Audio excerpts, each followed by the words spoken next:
নমস্কার, আমি doctor Anuradha Sarkhel, practising gynaecologist, fertility specialist, practising for last 15 years.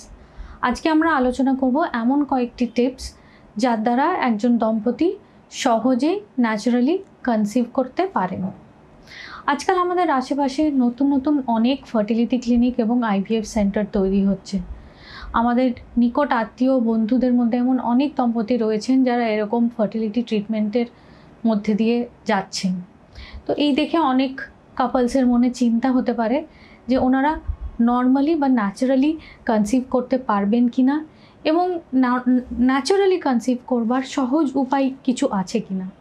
তো এরকমই কয়েকটি উপায় আজকে আমরা আলোচনা করব। সবথেকে প্রথমেই এর মধ্যে আমি বলবো, সবথেকে ইম্পর্টেন্ট, যে দম্পতি নর্মালি কনসিভ করতে চান কোনো ট্রিটমেন্টের সাহায্য ছাড়াই, তাদের কিন্তু বয়স কম থাকতে থাকতেই ফ্যামিলি প্ল্যান করতে হবে। You have to start young.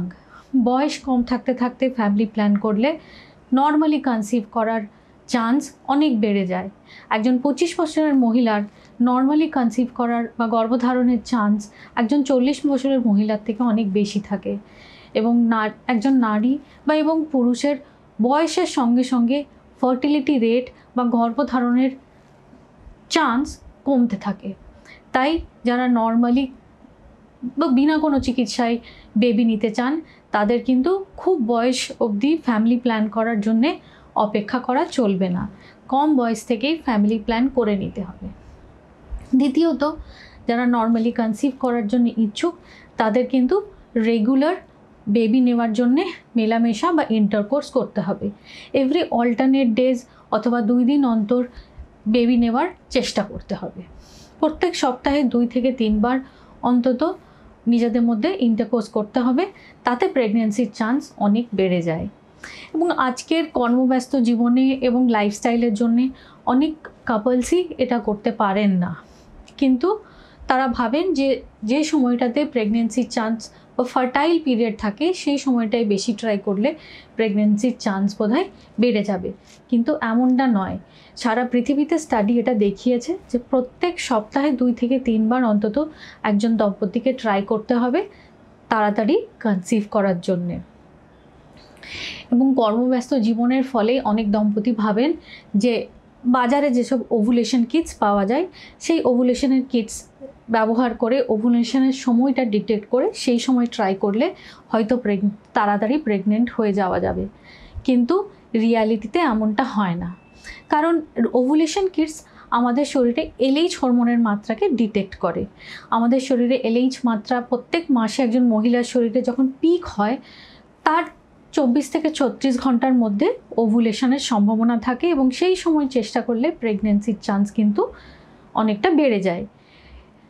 কিন্তু প্রবলেম এটাই যে আমরা মার্কেটে যে ওভুলেশন কিটস পাওয়া যায়, সেগুলো কিন্তু ব্লাডের LH মাত্রা ডিটেক্ট করে না, সেটি ইউরিনে LH মাত্রা ডিটেক্ট করে। এবং ব্লাডে LH পিক হওয়ার 12 থেকে 24 ঘন্টা পরেই কিন্তু LH ইউরিনের মধ্যে ডিটেক্টেবল হয়। সেই কারণে যতক্ষণে ওভুলেশন কিটস LH ডিটেক্ট করছে, হয়তো তার আগেই ওভুলেশনের হয়ে গেছে বা LHের পিক ব্লাডের মধ্যে হয়ে গেছে।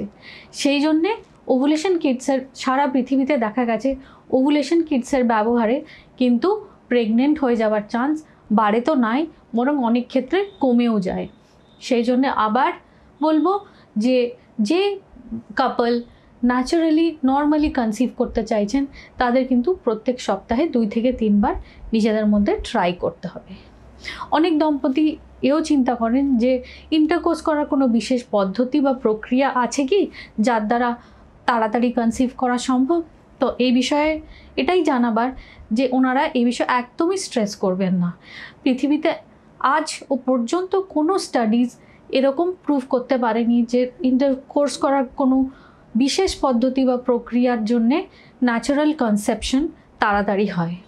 সেজন্য প্রত্যেক সপ্তাহে নর্মালি ট্রাই করে যাওয়া স্ট্রেস ফ্রি হয়ে is the best chance of getting pregnant normally. এবং ট্রাই করার পরে 10 থেকে 15 মিনিট বেড রেস্টই যথেষ্ট। তারপরে ওনারা নিজেদের নর্মাল অ্যাক্টিভিটিসে ফিরতে পারেন। এরপরে আমি বলবো যে পয়েন্টটি, সেটি হচ্ছে যে প্রত্যেক দম্পতিকে নিজের লাইফস্টাইলের প্রতি বিশেষ মনোযোগ দিতে হবে। এটি অ্যাকচুয়ালি সব থেকে ইম্পর্ট্যান্ট পয়েন্ট এখানে। নিজের হাইট অনুযায়ী ওয়েটকে মেনটেন করতে হবে। বডি মাস ইন্ডেক্স বা বিএমআইকে 24 থেকে 25-এর মধ্যে মেনটেন করতে পারলে সব থেকে ভালো। ডায়েটের মধ্যে sugar, processed food, junk food এই ধরনের খাবারকে যতটা সম্ভব কমিয়ে ফেলতে হবে এবং শাক সবজি, ফ্রুটসের মাত্রা যতটা সম্ভব বাড়াতে হবে। যদি হাজব্যান্ড বা ওয়াইফের মধ্যে কেউ স্মোক করেন, সেটি একেবারেই বন্ধ করে দেওয়া বেস্ট, কারণ স্মোকিংয়ের ফার্টিলিটির ওপরে একটা খুব বড় নেগেটিভ এফেক্ট পড়ে। যদি তারা অ্যালকোহল কনজিউম করছেন, তাহলে অ্যালকোহলের মাত্রা যতটা সম্ভব কমিয়ে ফেলতে হবে। লাস্ট পয়েন্টে আমি বলবো, একজন কাপলকে নিজেদের কিছু সময় দিতে হবে। You have to give yourself time. অনেক দম্পতি বেবি নেওয়ার জন্য চেষ্টা করা আরম্ভ করেন, 2-3 মাস ট্রাই করার পরে যদি কনসিভ না হয়, ওনারা কিন্তু ফ্রাস্ট্রেটেড হয়ে পড়েন, ধৈর্য হারিয়ে ফেলেন। এরকম ধৈর্য হারালে কিন্তু কোনো লাভ হবে না, কারণ নর্মালি ন্যাচারালি ট্রাই করার ফার্টিলিটি রেট 15%-এর বেশি হয় না। মানে একটি মাসে যদি 100 জন দম্পতি বেবি নেওয়ার চেষ্টা করছেন, তার মধ্যে 15 জনই হয়তো কনসিভ করবেন, বাকিরা নয়।